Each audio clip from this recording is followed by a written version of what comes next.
And we are live. Welcome to Durbania Live. This is a live state of the DCEU with Cody Leach. What is up, Cody?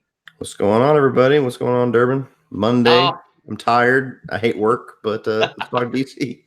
Well, that's what Mondays are. They remind us that there's a full week of work and annoying stuff ahead. So That's right. we'll just put it out of our minds and talk our passion, which is DC Comics and DC movies. And we got a bunch of things we want to cover today and invite you who is watching right now to come join us on. So while I go and I look for the live chat, Cody Leach, why don't you tell us about your channel and where they can find you? Yeah, well, it's pretty easy. It's just my name, Cody Leach. So you can search YouTube for my name and I should be the first person that pops up, or you can type in youtube.com/Cody Leach channel. I do a lot of the same things that Durbin does. I do reviews, I do rankings, the very, very rare trailer reaction, only if it's something major. I'll do movie commentaries and stuff like that. It's about probably 80%, 85% horror over on my channel, but I don't just stick with horror. I do comic book stuff like this, talk about major releases and everything. But if you're a horror fan especially, there's a lot of things over there to check out. Nice. Definitely go check out his channel and hit the subscribe button on his channel. He does have a fantastic channel. And one of the things that's over there, he started a show a little while back called Pitch Wars. Probably one of my favorite things I've done on his channel. And we talked about this last time, but I'm just going to say it again in case you missed it. Check out Pitch Wars because it is Cody Leach pitching one of the best Batman movies that has never been written. And then me pitching what I think is a pretty decent Justice League movie. So definitely check that out on his channel. It's just one of those really cool videos. Durbin's version of Justice League is about 30 times better than the Justice League we actually got. So I'll just say that. Well, I definitely appreciate that. I refined it a little bit later for a video on my channel and tried to make it just a little bit more cohesive, but yes. Well, there's like three big things, as you can see in the description and stuff, that I definitely want to talk about. I want to go over Shazam and do a little bit more than just talk about a review, but let's like talk about the tone, what we like, dislike about that tone and what that does for the DCEU. And then I want to go and talk about the Joker teaser. Because how could we not to actually see Joker in motion and see a preview of Joaquin Phoenix? And then Wonder Woman 1984. And then, of course, all of you in the comments, bring up DC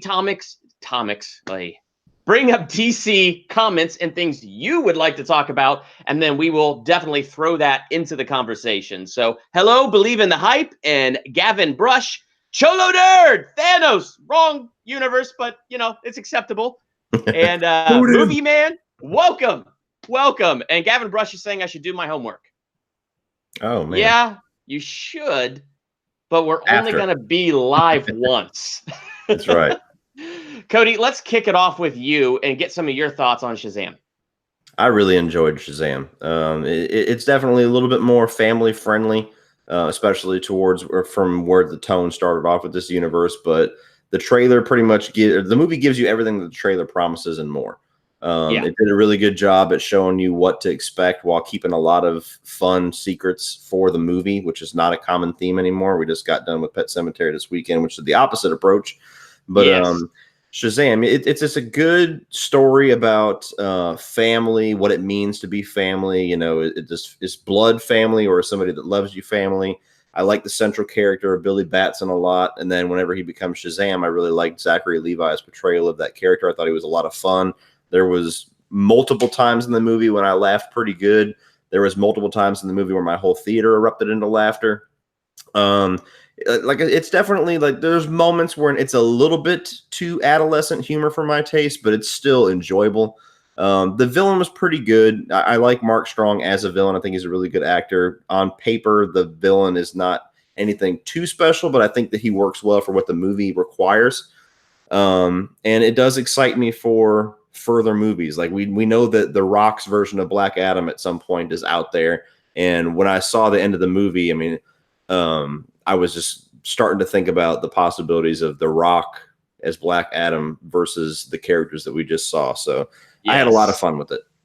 Yeah, no, I definitely thought it was a lot of fun. I'll give my thoughts in a second, but Robert, and I hope I'm saying your last name right, Mulligan, has this cool little comment here, and I thought we could address it really fast. He had an argument with a friend about who the next Batman should be. Jake Gyllenhaal, and Robert wanted it to be Jon Hamm. So do you have an opinion between those two who would be a better Batman? If I was making a Batman movie from scratch, I would cast Jon Hamm. That was actually kind of one that I thought would be really good, especially after seeing Baby Driver. And I love Jake Gyllenhaal, so either one I'll be happy with. But I don't think either one is going to fit what they're going for because they keep hinting that they're going younger. And as youthful as Jake Gyllenhaal looks, I mean, the guy is close to 40, so I don't think he looks youthful at all. Oh, well, I do. But anyway, I think that you're going to see a Batman cast who is probably like late 20s, early 30s. I mean, they could pass Jake Gyllenhaal for that, but Jon Hamm, they certainly couldn't. But I don't know. That's one of the things where I need to know more about this movie. But if it just on paper, which one, I would pick Jon Hamm. I agree. Honestly, I don't really like either, but I'm with you 100%. If I had to pick between those two, for me, it would be Jon Hamm as well. All right. Diving into my thoughts of Shazam, what I liked is a while back, do you remember you and I complaining about, like, the real thing is Superman has a certain tone and they just need to be true to that character. Batman has a certain tone, they need to be true to that character. I feel like starting with Aquaman and coming up here through Shazam, I feel like they must have watched our State of the DCEU and they're really starting to take our advice because Aquaman had that Lord of the Rings epic tone. And it had that King Arthur legend thrown in there, and it followed that epic tone for somebody like Jason Momoa, and it fit exactly what Aquaman was. And then you dive into Shazam, and it's about a kid getting superpowers, which as kids, we always dreamed about what we would do if we had superpowers. And what I liked is it fit with that tone of that character, and the movie committed 100% to that tone. And so I'm really excited to see the DCEU do that and pick a tone for a character and do that. Not just say, well, Batman, the Dark Knight trilogy was really successful, so let's darken Superman, which I loved Man of Steel. I thought everything about that movie was just fine. I just feel like by the time we got to BVS, he should have been a bit brighter. Like he found his destiny and he should have embraced that destiny and that hope and should have been more happy to be Superman. That's just my personal opinion. But I feel like they've found that niche. I feel like whenever this Matt Reeves Batman movie finally comes, that's going to be our litmus test. Because the one worry that I do have, I am hopeful that the version of events that you're describing, that they're going with this tone fits this character, and Shazam's a little bit more lighthearted, Aquaman's a little bit more kingdom focused and everything like that. I really hope that's the case. My only worry, which I said in both of those reviews, despite really liking those movies, is that now we're 2 films deep with this more lighthearted comedic tone. I am a little bit worried that they're learning the wrong lessons and just most of the DC movies is going to follow that tone because it's a little bit more palatable for, the Marvel universe focused comic book film kind of, I'm losing my words, but the climate that we have with comic book films right now, with all the complaining about the darker tones of the early movies, I really hope that they are focusing on which tone fits each character and not so much of let's just keep pushing it lighter until we have a flop. You know what I mean? Yeah. Driscoll Brothers just said that I should play the next Batman. And, I'll humbly accept that role. If there's Matt Reeves has nothing better, I will gladly take the role. I feel like I'm more of a Green Lantern or a Goofy Flash myself, but if they want to give me Batman, I'm not going to push that off. Oh, man, I had a thought, and I was going to go with, Chandler's videos. He posted, I forgot about the Matt Reeves Batman movie. And I'm going to agree with him. There's times that I forget that movie's in production.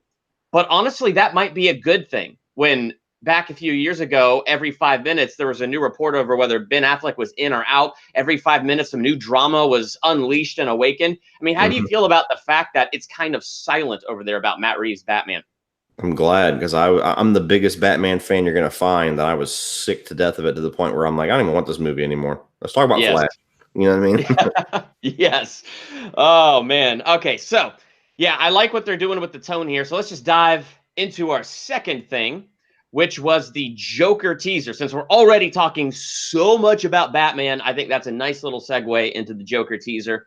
And, I liked it. I thought it was a really good teaser trailer. People are already screaming Oscar, which I think is premature because we actually haven't seen the role. We don't know if he's the best Joker. We do know from that teaser he looks awesome and he did a fantastic job.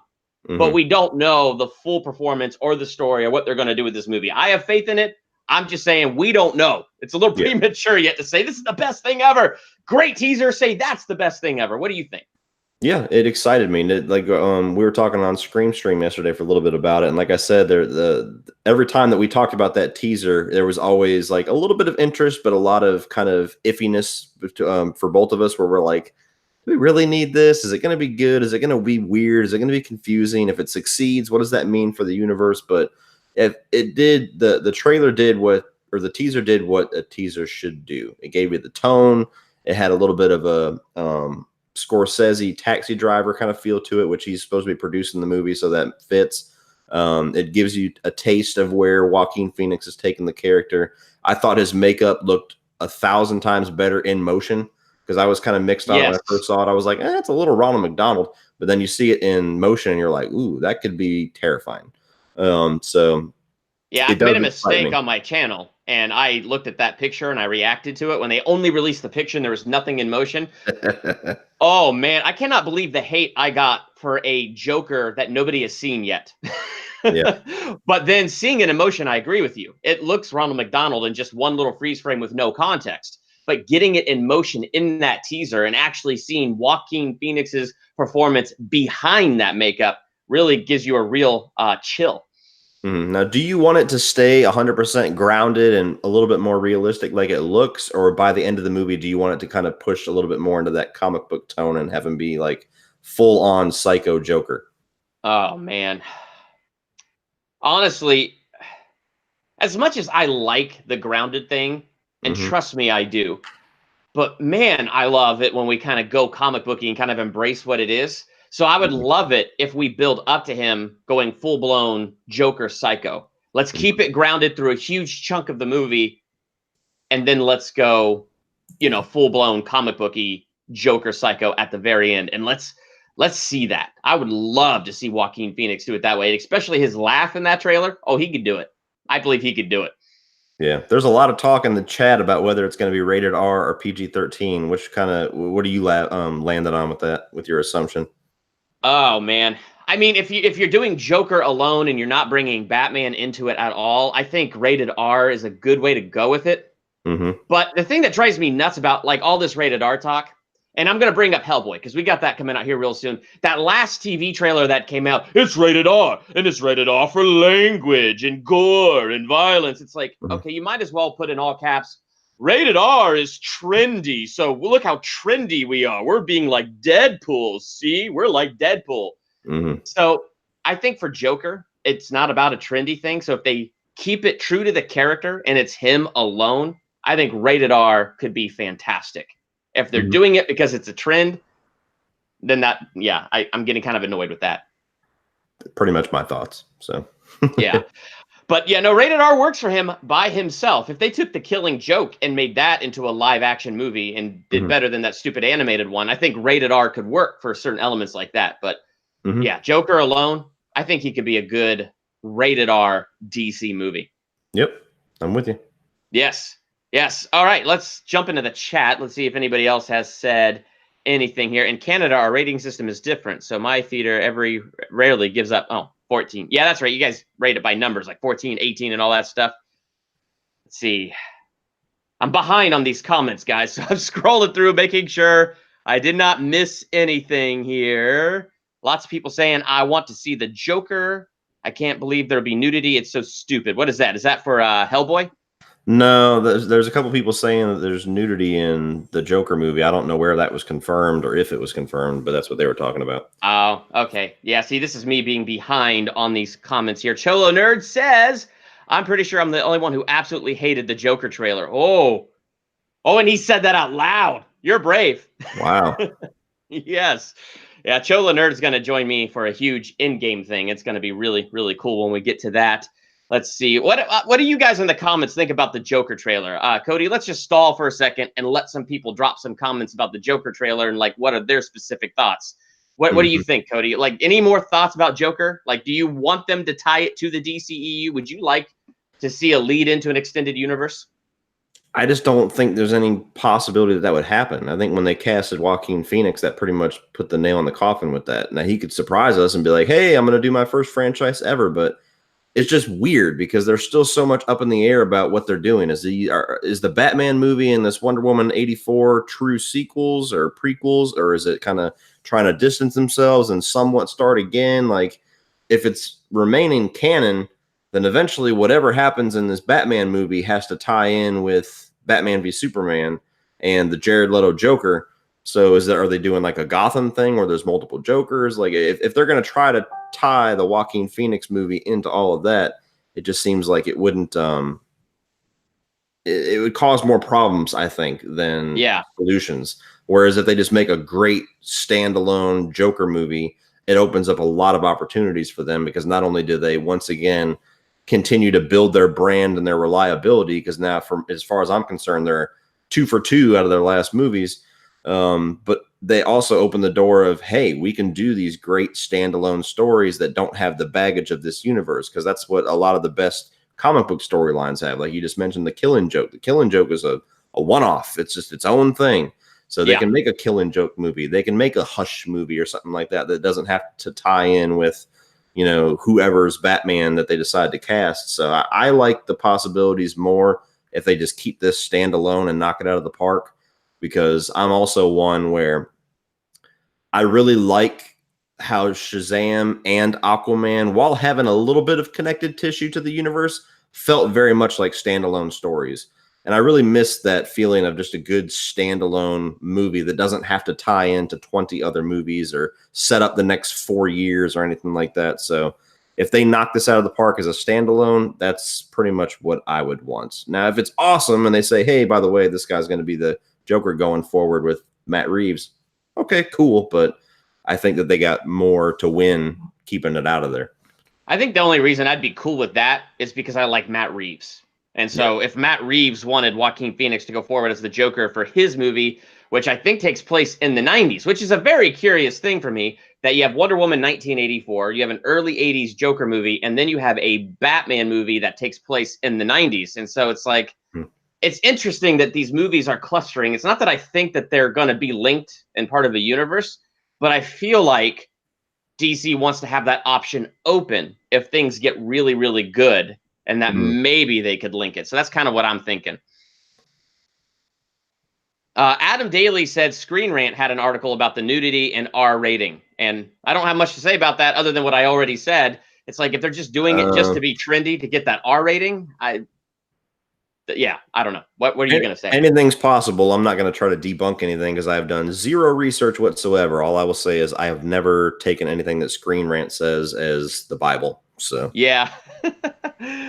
Yeah, a lot of people going on and saying that it's pretty interesting and it looks pretty good. Robert says Matt Reeves is brilliant for Batman. The tone for Planet of the Apes would be a good tone for Batman. Do you agree with that, Cody? I kind of agree with that. Absolutely. Awesome. And it also gives me hope too, because if he decides to do any of like the more fantastical villains like Man-Bat or Clayface or something like that, you know that Matt Reeves always delivers phenomenal visual effects. So that's also gives me a little bit of hope. Yeah. Renegade Hero, we're good. How are you doing? Okay, let's see. Travis Lambert said it looked okay, way better than Leto, but I don't know. It still doesn't feel like it's hitting the right pitch. Time will tell. Time will tell. I mean, this was just a teaser. Andy Joseph said, I want Andy Serkis to mocap a young Ben Affleck as Batman. Give him the Oscar. Yes. Driscoll Brothers, I want Riddler to be the villain. Do you think we could do something cool with the Riddler without Jim Carrey? Yes, absolutely. I've said for a while now, I want to see a Riddler who's demented like Jigsaw from the Saw movies. Like, not quite that far, obviously, because they're not going to have like him murdering people, but or sawing people in half, I should say. He'll probably kill some people, but the Riddler, to me, like when you play the Arkham games, especially as those games go forward, he's so frustrated with Batman's intelligence that he just gets more maniacal and more diabolical and more evil. And, you know, he sets traps that are deadly and everything. I just want to see a Riddler that has more of that evil trap setting kind of edge. Like he really puts Batman's intelligence to the test. It's all life or death, not so much, you know, handing out postcards with a little rhyme on it. Yeah. No, I totally agree with that. And I love the Riddler from the Arkham trilogy. I Mhm. would just love them to take that Arkham trilogy and make those into movies. I think those are fantastic Batman stories and would be movies that would just be a home run right out of the gate. Mhm. And that's a possibility that can be opened if they nail this Joker movie and they keep it all separate. Who's to say they Yep. won't do it? Arkham, and then you get your own little Arkham movie. Awesome. Well, I want to talk about something that still has me nervous about the DCEU. Like you said, we've been 2 for 2 so far. Aquaman has been great. Shazam was great. Joker looks like it's going to be a home run. We don't know for sure, but that trailer was pretty darn good. Joaquin Phoenix looks pretty darn good. And it Mhm. looks like DC is on a good track. I am so nervous by stuff I've read on Screen Rant that you said the last time we did a state of the DCEU where they, Patty Jenkins said it in a panel in Comic-Con that Wonder Woman 84 is not really a sequel. It's sort of a sequel, but it's also its own thing. I am very nervous about Wonder Woman 1984. And we haven't seen too much. Like, we haven't gotten a teaser yet. No extra, like, brand new pictures that reveal stuff that's going on. So we're still very much in the wild speculation mode. But where are you at right now with Wonder Woman? I don't know. It's not so much that I'm nervous about it. I just want more information because that's just such a confusing statement. It kind of is a sequel, but it kind of isn't. So I mean, like, there's been sequels before that don't necessarily follow all the storylines and characters of the previous movie. I mean, you could say that for Captain America: Winter Soldier. It's kind of a sequel, but kind of isn't. I mean, we're not Right. continuing with the characters from World War One. But is that what it is, or is this acting like the first movie is not canon anymore? Which there's not a whole lot in there that merits deleting, really. I mean, obviously, there's Steve Trevor's going to be in there at some point, so I don't know if I don't know if that's just them trying to say that don't expect this to feel like you're going immediately from one movie into the other. This is decades later. This is a totally different Wonder Woman, totally different set of problems. And maybe they're setting themselves up for whatever excuse they have to bring Steve Trevor back. But I like the fact that Aquaman and Shazam felt so standalone while being a part of a bigger universe. Maybe that's just their confusing way of explaining that Wonder Woman 84 is going to follow that same trend. It's not going to try to build the universe that Wonder Woman, even the first one, didn't do too much aside from the opening and the ending with Right. Bruce Wayne sending her that picture. Maybe they're just warning us that hey, it's going to be like the past two movies where you could pretty much watch this one by itself and you'll be fine. Now, here's something interesting. So Koba posted down here. It's clearly not the real Steve Trevor. It's someone impersonating him to get at Wonder Woman. What do you think of the possibilities of that idea? I don't like it. I mean, Steve Trevor and her relationship and their chemistry was one of the best parts of Wonder Woman, and his sacrifice at the end of the movie is one of the most dynamic parts of it. I just rewatched it yesterday. Yeah. And if you get to the second movie and he's back for any reason other than some supernatural thing where it's a guy, let's say that, for instance, that's the storyline. It's somebody posing as Steve Trevor. I mean, we all know something is up from the beginning of the movie. So as soon as he shows up, if they don't give us some kind of an explanation, we're going to be going, something's off about this. That's going to play into the third act. And I don't think it would fit that character and their relationship very well. It feels like it would kind of squander how great they were in the first movie to me. Yeah. The thing that I keep wondering about this movie is I don't understand why they had to go the period piece way, because when you get into Batman versus Superman and you get into Justice League, she's been dormant for a century. And they've said that multiple times. And it just makes more sense to me not to put this in 1984, but to just continue moving forward. You can still, because Aquaman moved forward with only one mention of the battle with Steppenwolf, and that's it. Otherwise, I mean, you blink, you miss that mention. Otherwise, it's just a standalone movie. Shazam is a bunch of fanboys talking about Batman, Superman. It really could be the Batman, Superman of any universe. It didn't have to be what we've known. And I don't understand why Wonder Woman can't go forward and maybe pull off something a little like that. There's something about this being a period piece that makes me nervous because I'm kind of scared it'll break continuity. And then I cannot imagine too many good ways to bring Steve Trevor back that undermine his sacrifice. The way that I kind of, well, yeah, the Steve Trevor thing, I totally agree. It was the same problem that we had with Kingsman 2, where you're like, okay, that's a great character, but their end was so awesome in the first movie, you're going to kind of ruin that, and they did. But with it being more of a period piece and not necessarily taking place in present day, I actually kind of like that a little bit because it feels like Wonder Woman has that more historic vibe about her. True. And since we're out of World War One, it feels like the 80s is, I don't know what major is going on in the 80s that she has to stop, but it feels like kind of going through different time periods with her, leading up to who she has become in Batman v Superman, where she's pretty much abandoned humanity for however many years. That's interesting to me. And I feel like they're not in a big hurry too to make it modern because Wonder Woman is so powerful that it seems like she only really comes out if it's like Justice League level destruction. So Right. I think they're trying to kind of let it, tell her stories leading up to that while they bide time, save face, build their brand a little bit more, and then finally decide to do more team up movies like a Justice League 2 or whatever they decide to do. So I think they're keeping her in the past, which I guess they're doing the same with Batman because they wrote themselves into a corner by pushing all the Justice League stuff first. Yeah, and it's funny because it's like I don't feel like it should be a corner. Like, I mean, Justice League is weak. It is weak, Mhm. but it's not the worst of all superhero movies that have ever existed. It's Mhm. it's very possible to still go forward and shore up the foundation. But Yeah. I see what you're saying. Like, yeah, it was not a good response, so they're going back. CBR 4K said, I'm still worried about those rumors that DC is pulling a flashpoint in Wonder Woman 1984 and it's spinning off into an alternate timeline. I remember when that theory came out, but I'm pretty sure that was totally debunked and that's not going to happen. Did you hear something like that, Cody? I'm pretty sure it was debunked too, but not only that, they've been talking about they, as in people on the internet and fans, have been speculating that ever since Batman v Superman wasn't received all that well.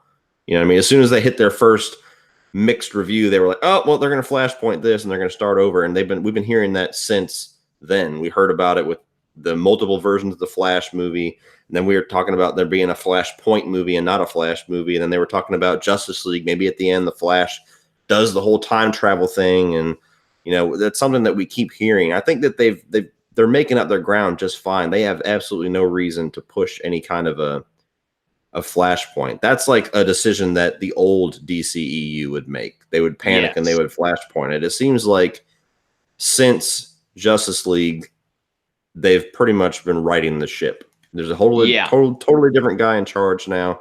I don't know where in the production of Justice League he got in charge, but we've been seeing the effects of his new leadership since then. So I don't think they have any reason to try to hit the panic button anytime soon.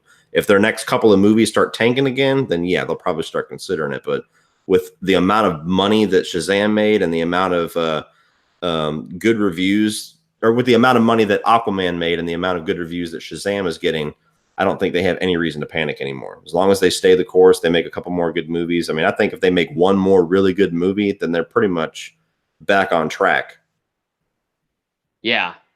Yeah, and I do feel like they're doing a pretty good job. I mean, Shazam was great. Aquaman was great. Joker looks like it's going to be pretty darn good. I don't think that's going to be connected, and I hope they never find a way to connect it. But yeah, it does look like it's going to be interesting. Let's see, what else do we have here in the comments? Cody, this is from Sleazy Dog. How excited are you for Joker on a scale of 1 to 10?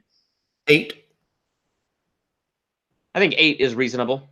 I'm one of those guys where I don't really think about what's going to happen next week. So until it's like October, then it might rise to a 10. But I there's so many movies that I have to watch that I want to watch that are coming out between now and then that talking about a movie that's coming out in October is like, I'm like, yeah, I'm excited for it. Like if somebody offered me a time machine and said, you want to go there now? I'd be like, no, I'm good. Yeah. I can wait. But Let's see. Renegade Hero. Any theories on Endgame? Here we are in a state of the DCU already breaking into Marvel. Cody, radar. do you have any Endgame theories that come to the top of your head? Yeah, they're going to make a mountain of money. That's about the only Yes. theory that I have confidence in. I think they've already made that mountain of money. And I think Yeah. by the time the movie comes out, it'll be a small continent of money. Yeah, exactly. They're going to have their own country called, Marvelvania. But Yes. yeah, theories and the story, I really don't know. And you know what? I'm actually kind of comfortable with the fact that I haven't been racking my brain trying to figure it out because I learned my lesson with The Last Jedi. Don't try to Yeah. figure out what's going to happen. Don't create all your different scenarios because you're going to go there. And if it's not what you thought it was, you're going to be disappointed. I will say the week that Endgame comes out, Cholo Nerd and myself are going to drop a video with our theories. I'm about halfway through editing it. It's coming together really good, so I'll be excited for y'all to see our theory video. And we're just speculating wildly. I mean, who knows if any of that stuff is actually going to happen. Let's see here. Dylan Anthony, any interest in Hellboy? I just recently we watched Hellboy 1 and 2, and I liked them, and they had heart. So I do have an interest in the new Hellboy. I think it looks decent. I'm not beyond excited for it. It doesn't look special. Cody, where are you at? I'll see it, but I'll be honest with you, I don't think I could have less interest in it because I was never, I haven't seen them in years, and I never finished the second one all the way through. So to be fair, I'll put that out there, but I was never really a huge fan of the Guillermo del Toro ones. But, you know, there was always this drama about a third film that he wanted way too much money for, and they never really made that much money. So then the fan base of those movies kind of got turned off because they said they were going to reboot it. But then they got everybody on board by saying, well, we're rebooting it, but it's going to be hard R. It's going to be more like the comics. And everybody went, cool. And then you see this trailer that they put out, the first one, and the first trailer was terrible. It was literally the exact same.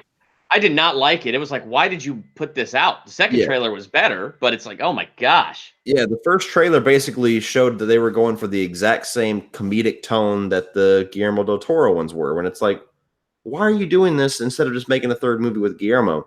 And then I was asking you guys a question today in a private chat. I was like, you know, I forgot the movie was coming out this week. I was like, I did too.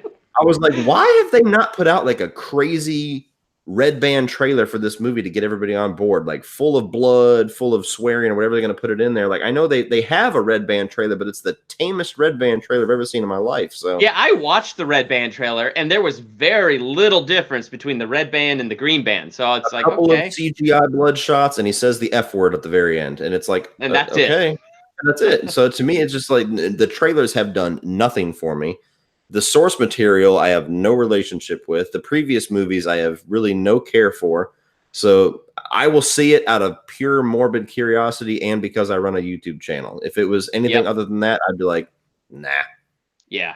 I also have no relationship with the source material. I did rewatch the first two movies last week, and I did a theological analysis, recorded that, and combined the two movies into one analysis, and that was fun. I did enjoy watching those first two. And I think I'd seen them before, but it was like watching them for the first time. So I think they're fun and they have heart, but they're not utterly fantastic. And so this one, I kind of feel like the same thing. Yeah. So bringing it back to DC, Go Time Now asked, do you think Shazam will have a chance against Endgame? Hell no. No. No, it's going to be a drop in the bucket compared to Endgame. Now, Shazam's going to make some good money. It's going to have some legs because people are still a little bit nervous about DC, I think. They had Aquaman, and that was good, but I don't think it was quite enough to wipe the slate clean just yet.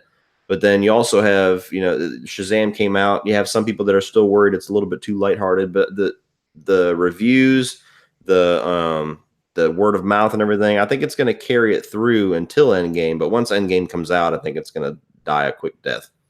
Yeah, I think I totally agree with that. And the other thing about Shazam is, and everybody who loves DC, understand that I love DC, so I say this with the utmost love, Shazam isn't anything special. Like Justice League is a special event, or, you know, or like Batman vs. Superman, that was supposed to be a great big special event. Shazam isn't really a special event movie. It's just a new superhero origin movie, a great one, and one that I tremendously enjoy. But Endgame is a massively big special event movie. And that's like comparing apples and oranges, and this orange is probably going to roll over that apple. Yeah. Yeah. So let's see. Nick P. What's up, Cody? Just got here. What do you guys think they could do going forward to fix their mistakes from BVS and Justice League? We kind of been going back and forth on that a little bit because really it seems like we're going to get some retconning and things like that. I mean, I honestly think that's kind of the direction they're going with Wonder Woman 1984. The fact that it's a sequel, but not really a sequel. To me, that shouts retcon. We're not going to undo the first Wonder Woman, and we're not going to undo everything, but we're going to go back and retcon some things. What do you think? I think the two biggest things, one of them, which they're already doing, is to focus more on just telling great standalone stories and not just boggling your mind about how can I set up the universe as quickly and as lazily as possible. And the second one, which it also seems like they're doing, or at least we're not hearing about it as much, is keeping the hands out of the cookie jar. You hire somebody to make their movie, let them make the movie. You can kind of keep tabs on them and make sure that they're making the movie that they promised, but don't do what you did to Zack Snyder, where you get this, in my opinion, amazing first film in Man of Steel, and then you force him to put Batman in the sequel, and you mandate certain things to happen in the storyline, and then you meddle with the runtime, and you cut the movie down to where 30 minutes taken out of the movie makes the movie almost incoherent. And then you do the same thing with Justice League, where you rush him into production, where he has to start doing the movie before Batman v Superman even gets a reaction from fans or critics. And then you got to quickly fix all the things that everybody hated about Batman v Superman mid-movie. And then you fire him, which I know they say he left because of his daughter, but we all know he got pretty much pushed out. But even before that tragedy even happened. And then you recut his movie with another director that doesn't fit his style at all. And then you slap his name on it so that he's the one that has the cross to bear. So it's like, I could go on for an hour on how they just really screwed over Zack Snyder. But that's the second one, is just, if you hire a director like Patty Jenkins, like James Wan, like David F. Sandberg, you come to a agreement about the vision of the film, let them make it. Yes. And I totally agree with that. And I feel like that's a lesson they're learning, because they overreacted to the audience reaction to Zack Snyder. Now, whether you liked what Zack Snyder did or you hated what Zack Snyder did, I think the worst thing was cutting him off mid-sentence, which is exactly what happened in Justice League. Just let it play out. If you don't like it, that's fine. But let the vision come to an end and then refocus when that thought is now complete and it's got a period at the end. And like, for everything that you said, that the way they reshot, recut, rewrote while cameras were rolling, go back, redo this and redo that and undo this. It's like, that was the problem with Justice League. And I think right now, their new leadership has the right idea. Aquaman and Shazam has done a great job in repairing, their brand name and their credit. And I think Joker's going to do a good job with that as well. And as long as they keep pumping out good solo movies, I think it will shore up a foundation for a good Justice League. But I don't know what a future Justice League would even look like, Cody. I mean, we definitely don't have Affleck, so we can't go and have Affleck in there. More than likely, we're not going to have Cavill. So, I mean, what are your thoughts on a Justice League going forward if we lay a great foundation? I have no idea. I mean, they're going to have to retcon some things to get there. Otherwise, we're just stuck because we don't have Ben Affleck anymore. I've got like 30% hope that Cavill's still hanging on. They just don't have anything to do with him yet. So I have faith that he's hanging on, which is really good because I love his version of Superman. But yeah, I don't know, because the Flash is kind of up in arms right now too. Because did you hear the whole thing about Ezra Miller trying to write the movie himself? No, I did not hear that. This is it. I don't know if it was actually confirmed or if this was just stories that were going around that everybody was posting. But from what I can gather, paraphrasing it, was that they wanted to go in a lighter tone. Ezra Miller basically said, "That's not what I signed up for. I'll just give you my own script for how we should do this." He wrote his own script. The studio rejected it. And now the rumor is that because they rejected his script and they're not going the direction that he wants, that he's going to be out as the Flash. So basically we have Gal Gadot. He's out as the Flash because he's doing, those Harry Potter prequel movies. So I think that's really why he's out of the Flash. Yeah. So, I mean, we got Wonder Woman. I don't think she's going anywhere. And they would be stupid to make her go anywhere because she's been fantastic, or hopefully she is in 84. We've got Aquaman. I don't think he's going anywhere. He just had his first huge success.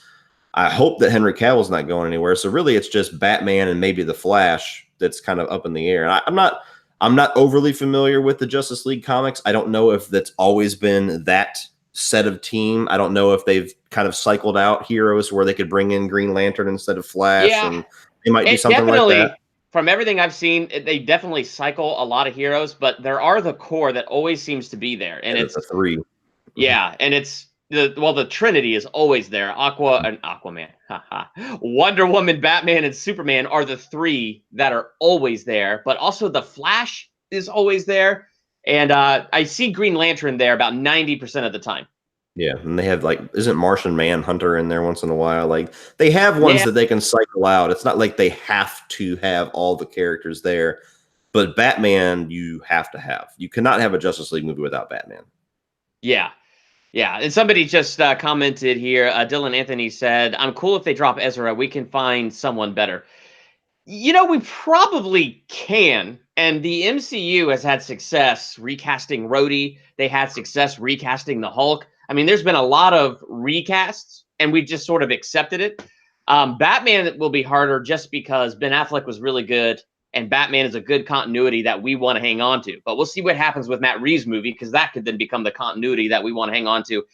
The Flash is probably a little bit like the MCU's Hulk, where we could probably recast him and be okay. What do you think? Yeah, I mean, we haven't really gotten much of his story. He hasn't had a standalone movie or anything. It wasn't like the MCU where you had a whole standalone movie with Edward Norton, and then all of a sudden when it's a team-up movie, it's somebody else. It's the opposite. We got a little bit of Flash and Justice League, and then you could easily recast him as long as the movie's good.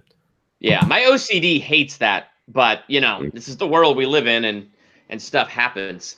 Let's jump into Birds of Prey for a little bit. And when I say a little bit, I mean that, because I don't know tons. But kind of like you, I found something online, and so it could be true and it could not be true. But I'm also very happy there's not much out about this, because that means there's not tons of drama going on. But it's Birds of Prey, the emancipation of one Harley Quinn. And for a while, I was under the impression she became one of the Birds of Prey, which isn't really comic book, but we like Harley Quinn, so we'll give it a pass. But it turns out something that I read online, I can't remember if it's Screen Rant or if it was somebody else, but they said that Harley Quinn's not really going to be part of the Birds of Prey, but will be a thorn in their side, which makes sense. I don't know if that's true, but that makes the most sense to me. I would agree. Yeah. I mean, is there any excitement in you at all for Birds of Prey? No, not until I see an actual trailer, because that's been the one thing, like that. Harley Quinn feels like the one thing out of Suicide Squad where they're like, okay, well, that hit, so we got to do as much of this as possible.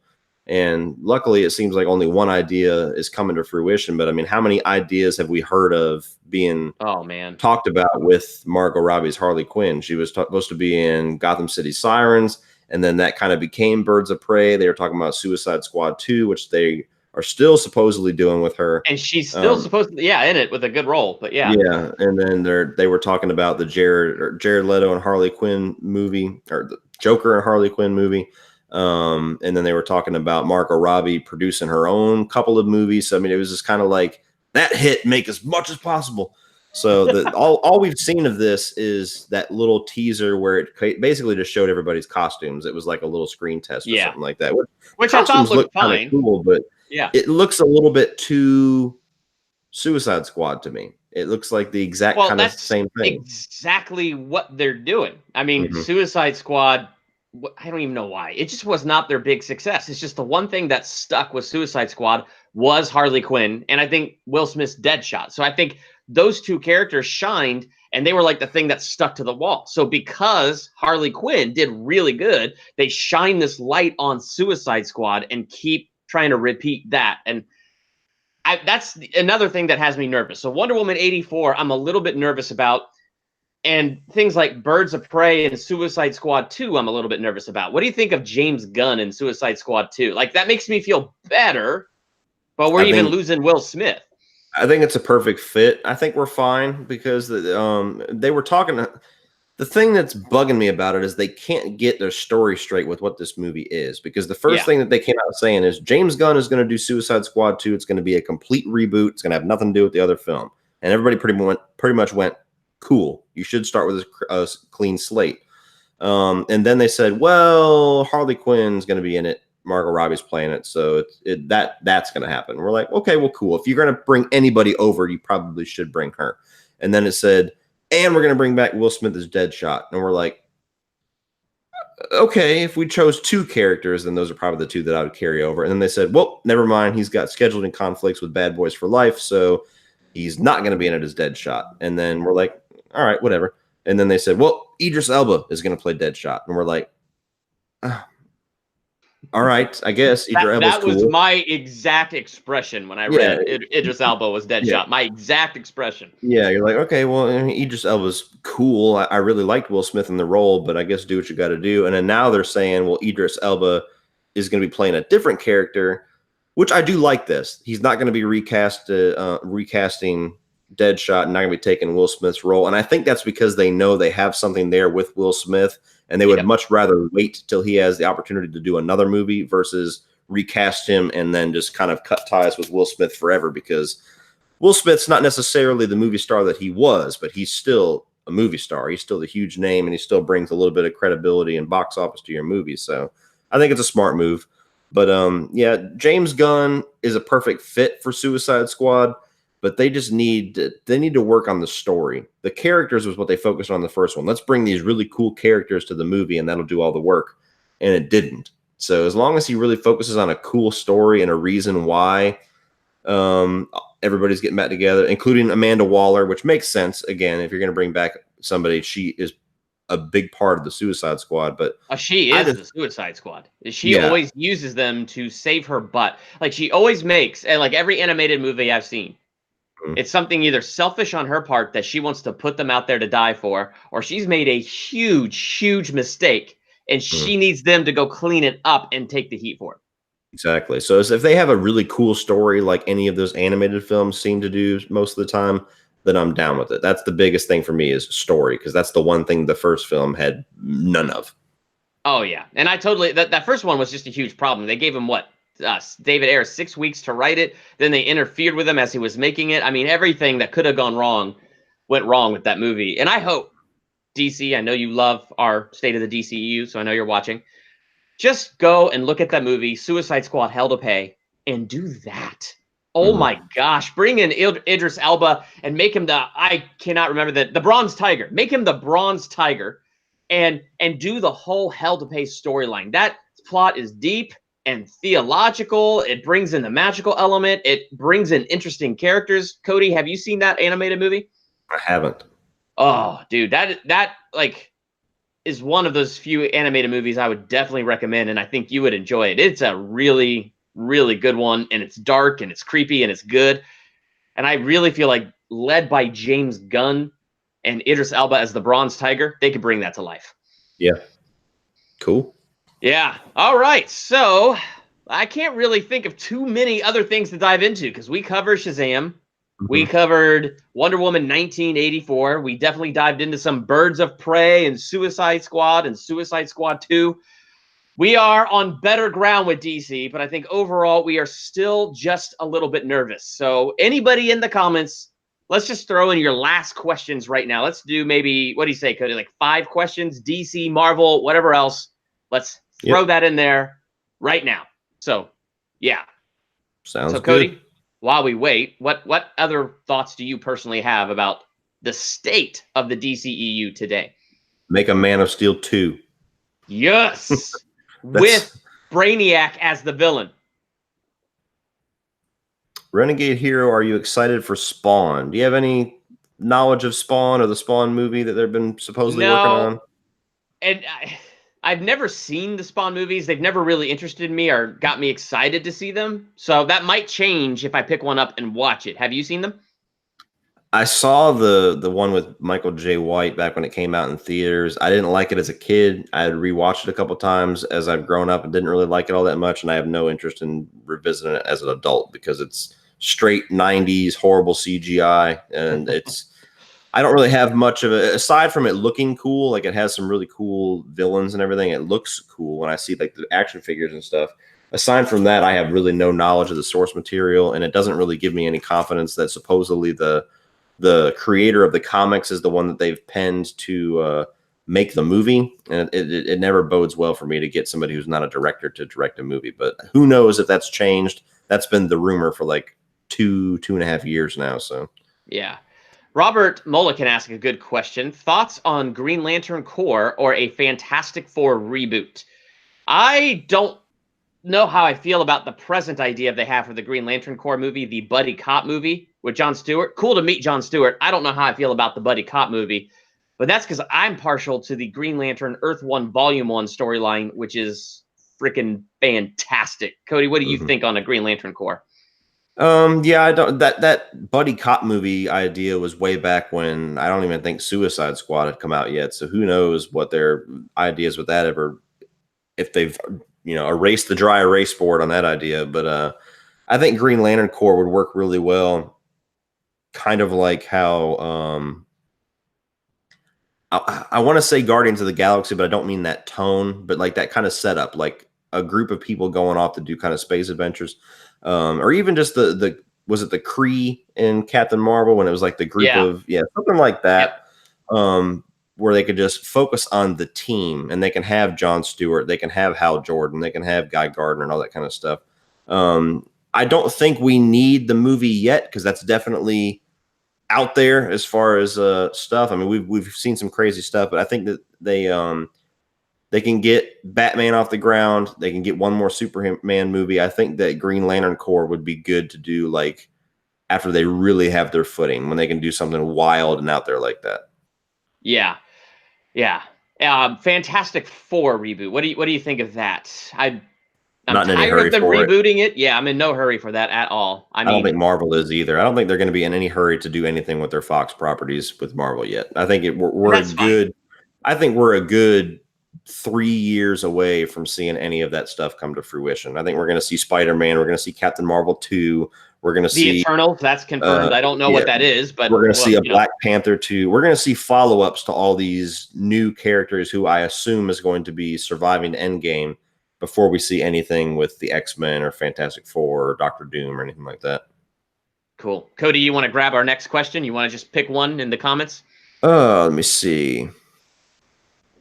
Dylan Anthony, what do you think of Sony taking the rights back to Spider-Man after Far From Home? I don't know how I feel about that. I rather like him being shared with the MCU, and I would like to see after Endgame, whatever version of the MCU, whatever universe they're going to build after that, I would like to see Spider-Man continue to be a part of that because that's something we've never seen in Spider-Man. So I don't want to see that get cut off. I'm actually okay with it. You are? Because I really enjoyed Venom, and that gives me hope that they're going to be able to build some more villain stories, hopefully, and do pretty well with it. I mean, Venom wasn't amazing, but it was definitely enjoyable.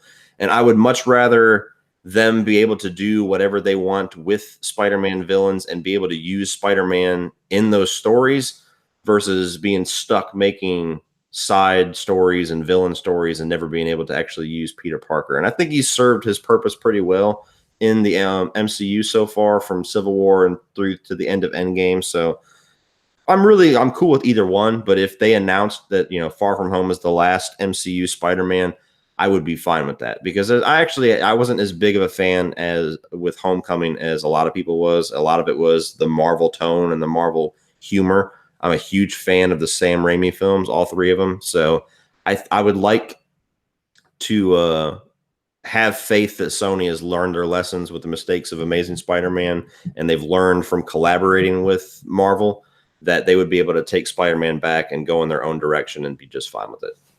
Yeah. Eastwood asked a question that I like because it kind of goes with our, Joker solo movie, not attached to anything. Mm-hmm. Michael Keaton returning for Batman Beyond. I think they announced that on April 1st. They did? On April 1st. On April 1st. I hate April Fool's Day so much. I do too. It sucks being a movie fan on April Fool's Day. It really does. Because unfortunately, when it comes to movie stuff, I'm a little too gullible. And because I don't try to trick anybody, I forget that it's actually April 1st. And it really ticks me off. Mm-hmm. But let's just speculate about that, because I think it's a cool question. If they're doing these Elseworld movies like Joker, which to me looks like an Elseworld movie, I would love to see Batman Beyond made into a film. And I would love to see Michael Keaton, because he showed me that he could do it in the Spider-Man Homecoming movie. Like, he's got it. It's there. And because he's an older Batman in this and he's not doing too much physical stuff and he's looking for a replacement, I think it'd be awesome to see him reprise his role and, create the Batman Beyond. Yeah, I'm lukewarm on the idea. I love the idea of Michael Keaton coming back to reprise his role in something really cool, like decades later.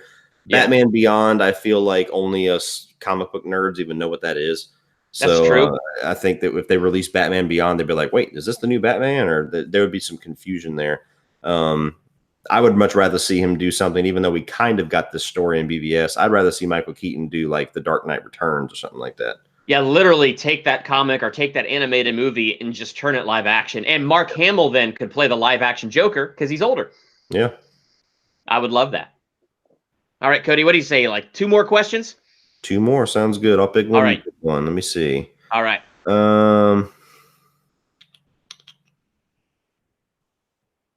The Film Addict. Thoughts on The Punisher from 2004. Thomas Jane is my favorite Punisher.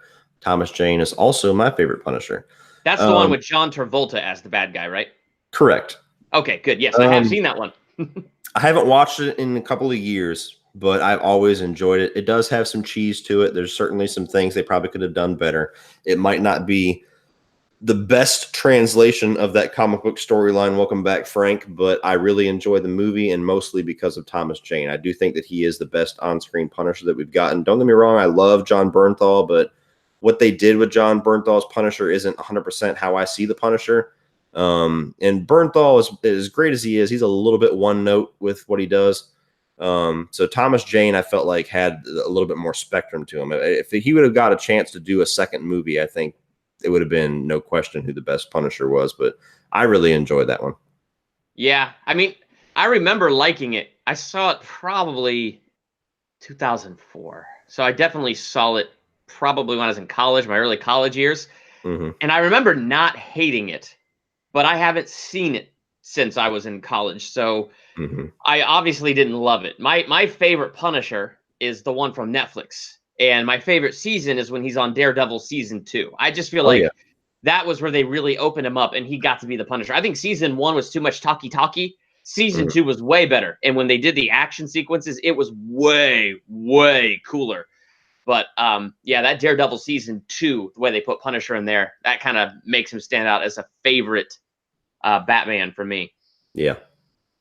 See, I saw one here that I thought was pretty good. It's not really a DC note. Well, actually, Nick P, this is a DC note. So this is a good last question for a DC State of the DCEU. Which Batman villains do you want to see done justice on the big screen in this universe? The Riddler, Black Mask, and Man-Bat.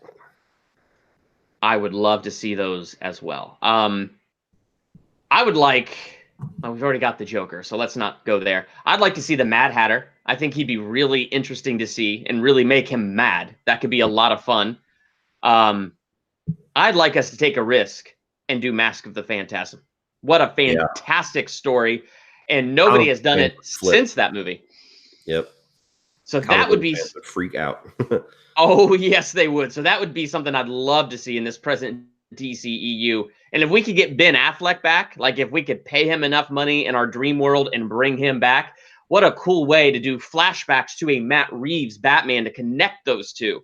And so, you know, and so when they do the flashbacks to a Bruce Wayne deciding to do Batman, that would be a really excellent way to connect those two series of movies.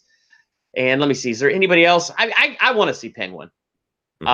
Batman Earth 1 Volume 1 was a really good take on the Penguin. So if you've not read the Earth 1 series, Batman Earth 1 Volume 1 is a really good version. And I think that's a really cool Penguin. And I'd love to see them do it in that style. Gotcha. Yeah.